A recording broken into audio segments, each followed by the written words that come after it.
E aí, pessoal do segundo ano do médio, hiper mega segundão, estão prontos para as provas? Segunda-feira será a nossa. E nesse espaço aqui, na nossa revisão de bolsa online, queria só tocar em alguns pontos muito importantes que irão cair na prova. É mais uma forcinha para que vocês possam estudar e se sair muito bem, ok? Não se esqueçam, teremos 3 assuntos em 2 módulos. Quais são? São eles Revolução Inglesa e Revolução Industrial e depois o Iluminismo, ok? Vamos lá então, sobre Revolução Inglesa, você terá que se lembrar primeiro que a Inglaterra era absolutista. Você se lembra que na Inglaterra, assim como em toda a Europa, o que reinava era o antigo regime. Lembra disso? Na política, o absolutismo. Na sociedade, aquela sociedade estamental, em que não poderia haver mobilidade social. Uma vez plebeu, para sempre plebeu. Uma vez nobre, para sempre nobre. E na economia, o que predominava era o mercantilismo, a política econômica do rei absolutista, em que ele interferia na economia. Sim, ele tinha o monopólio, o poder do comércio, ok? Certinho. A Inglaterra, assim como outros países da Europa, era assim. Reinava o antigo regime, o absolutismo. E a última dinastia absolutista da Inglaterra foi a dinastia Stuart, ok? Falamos aqui, por exemplo, do rei Carlos I, o último rei, ou melhor, será o primeiro rei absolutista a perder a sua cabeça em uma revolução popular. Você lembra que há muito tempo havia um racha, uma briga entre o parlamento inglês e o rei absolutista. Por várias vezes o parlamento quis conter o poder do rei, inclusive quando Carlos I assumiu o trono, o parlamento obrigou ele a assinar um acordo chamado Petição de Direitos, em que, lembra, ele só poderia fazer qualquer tipo de ação econômica, militar, política com aprovação do parlamento, que você se lembra, o parlamento inglês era dividido em 2 câmaras, a Câmara dos Nobres, que era a Câmara dos Lordes, e a Câmara também dos Comuns, que em sua maioria eram burgueses. A plebe estava ali representada. Tranquilo?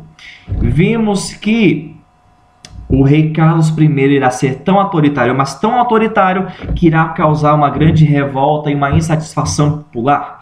Ele então vai convocar o parlamento para que se discutisse um pouco mais na Inglaterra. Mas é claro, os burgueses queriam liberdade. Lembra? O que mais um burguês quer é lucro. E para que ele consiga ter lucro é preciso ter liberdade. Liberdade na cabeça era o lema dos burgueses. Eles vão pedir então para que o rei pudesse dar a eles essa tão famosa e tão esperada liberdade. Que eles fizessem então medidas liberais. Você sabe que o rei absolutista não vai atender, irá começar uma grande guerra civil. De um lado, o exército de cavaleiros, a nobreza ligada ao rei, e ele mesmo representando o antigo regime. Do outro lado, a plebe, e até alguma nobreza também, que estava mais associada à burguesia, que era chamada gentry. Ok? Irá haver uma grande guerra. De um lado, o exército dos nobres e do outro, aquele exército revolucionário. Lembra? Exército de novo tipo. Esse exército tinha uma divisão, lembra? Tinha os mais radicais, que eram os puritanos, queriam que, na verdade, acabasse com a monarquia. Já havia também os moderados, que eram mais representantes das religiões presbiterianas. E o que eles queriam? Apenas que o rei parasse de ser autoritário, que não houvesse mais o absolutismo. O rei será preso, mas quem passará a governar será os puritanos do líder Oliver Cromwell. Inclusive, o rei será então decapitado. Ok? Vocês viram que nessa chamada República Puritana, em que Oliver Cromwell assumiu, vocês viram que, na verdade, ele foi tão autoritário quanto outros reis. A diferença é que, na verdade, ele vai fazer um governo para beneficiar a burguesia. Exemplo disso são aqueles chamados atos de navegação. Lembra disso? Que qualquer produto que chegasse aos portos da Inglaterra teriam que chegar na Inglaterra somente com navios ingleses, ou a exceção se viesse do próprio país de origem do produto. Okay? Com isso, eles vão cortar os intermediários e ganhar capital com esse tipo de frete, com esse transporte de mercadorias. Em pouco tempo, eles se transformarão na principal potência marítima do mundo. Okay? Vocês viram, por exemplo, que Oliver Cromwell não só ajudou a burguesia, mas afastou qualquer tipo de influência dos grupos mais populares que queriam mais reformas, como os niveladores e os escavadores. Eles foram totalmente aniquilados por Oliver Cromwell. Tranquilo?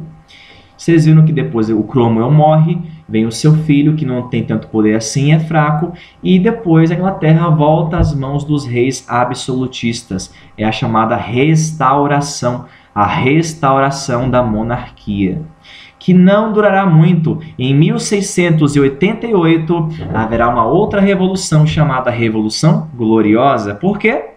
Saí, segundão, porque não houve derramamento de sangue.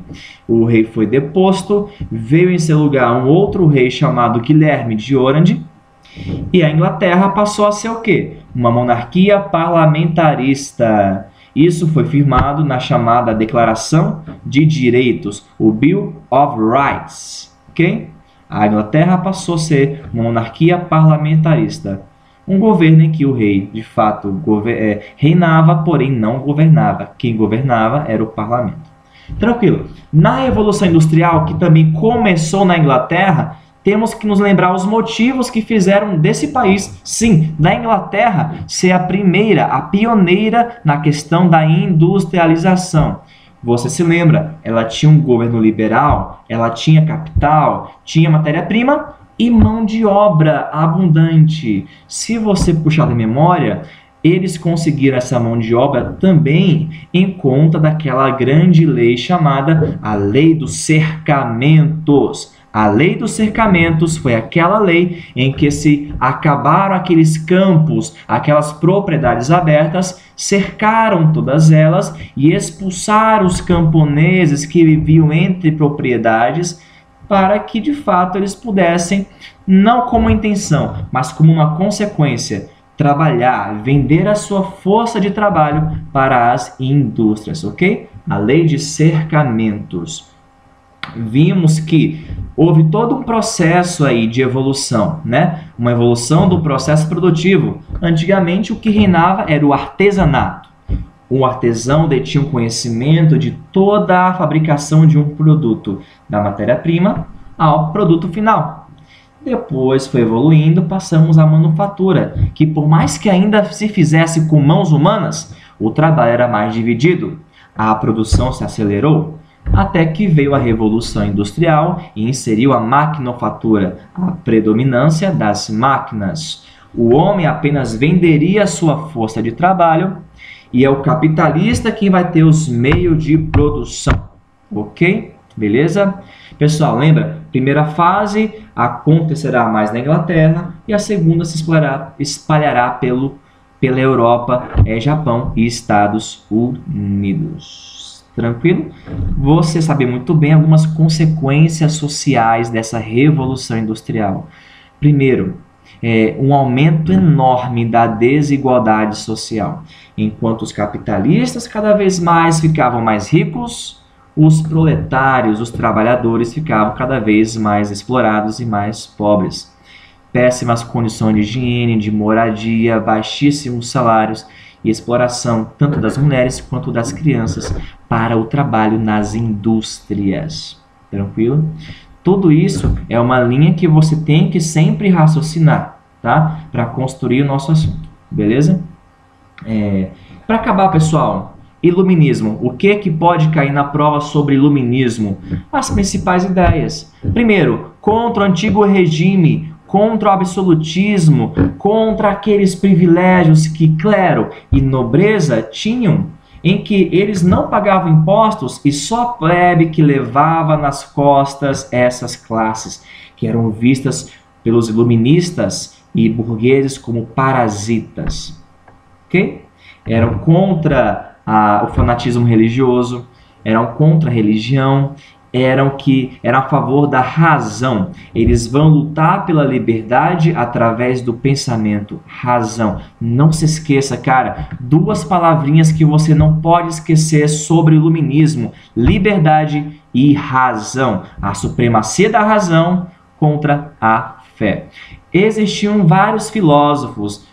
Vimos, por exemplo, na aula sobre Locke, vimos sobre Voltaire, vimos sobre Rousseau, mas um especial irá cair na prova: o Montesquieu, aquele que inventou a divisão dos três poderes: legislativo, judiciário e executivo. Qual era a intenção dele mesmo? Para que houvesse uma divisão do poder e que houvesse o equilíbrio de poderes, para que não mais existisse um autoritarismo, uma pessoa só que centralizaria todos os poderes em suas mãos. Vamos dividir e cada poder fiscaliza o outro e se equilibra. É uma ideia revolucionária e que era contra o absolutismo. Ok? Beleza? Não se esqueça também dos fisiocratas, aqueles filósofos também que lutavam pela liberdade econômica, e eles tinham aquele lema: laissez-faire, laissez-passer. Deixai fazer, deixai passar. O quê? Mercadorias, sem entraves, sem barreiras, sem tantos impostos, sem algum rei ou governo para controlá-la. A economia tem que andar por si só. Essa é a famosa liberdade econômica que tanto os fisiocratas queriam. E aquela classe social que mais se beneficiou, que adorou essa ideia, claro, os burgueses. Tranquilo? Pessoal, é isso aí. Espero que tenham gostado. Alguns pontos para a prova. Leiam seus módulos, revisem, peguem os slides, manda ver, pessoal. Mega segundão. Abraço, professor Pablo Pimentel, para vocês. Até mais!